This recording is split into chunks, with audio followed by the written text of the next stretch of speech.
care a venit la Balta Laser. Uitați cântarul, are 24,2 kg, 200 de grame. E tara făcută, e totul în regulă. Uitați-l aici, e viu nevătămat. Filmăm aici. Filmăm peștele ca să vadă. Uitați-l aici, un negru frumos. Și acum facem o eliberare ca la carte.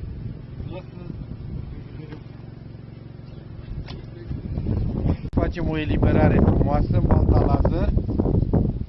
Da, să vede copilul aici, e nou născut. Să vede, ia uitați că facem o eliberare frumoasă. Așa, bună mamă. Hai aici să vadă lumea la apiță, cum ia băiatul apiță și cum se duce el la treaba lui. Hai băiatul. Bravo!